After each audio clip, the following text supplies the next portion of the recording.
এদেশের মুক্তি পাগল মানুষের প্রিয় ঠিকানা।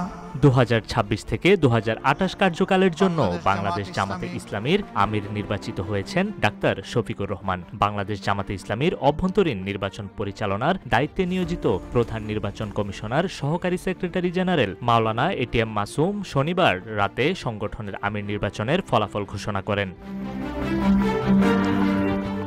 9 অক্টোবর থেকে 25 অক্টোবর পর্যন্ত সারা দেশের সদস্যদের নিকট থেকে গোপন ব্যালটের মাধ্যমে ভোট গ্রহণ করা হয়। ভোট গ্রহণের কার্যক্রম শেষে সংশ্লিষ্ট দায়িত্বপ্রাপ্ত টিম ভোট গণনা শেষ করেন। 1 নভেম্বর রাতে আনুষ্ঠানিকভাবে প্রধান নির্বাচন কমিশনার সংগঠনের আমির নির্বাচনের ফলাফল ঘোষণা করেন।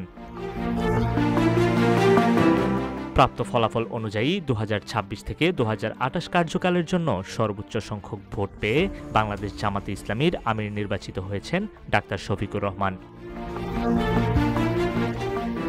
1984 সালে জামাতে ইসলামীতে যোগদানের মাধ্যমে ডাক্তার শফিকুর রহমান বৃহত্তর রাজনীতিতে পদার্পণ করেন। এরপর সিলেট শহর, জেলা ও মহানগরী আমির হিসেবে দায়িত্ব পালন করেন তিনি। 2016 সালে জামাতের সেক্রেটারি জেনারেল হিসেবে নিযুক্ত হয়ে দায়িত্ব পালন করেন ডক্টর শফিকুর রহমান। 2019 সালের 12 নভেম্বর জামাতে ইসলামীর সদস্যদের ভোটের মাধ্যমে আমির নির্বাচিত হন তিনি। নিউজ ডেস্ক, রূপালী বাংলাদেশ।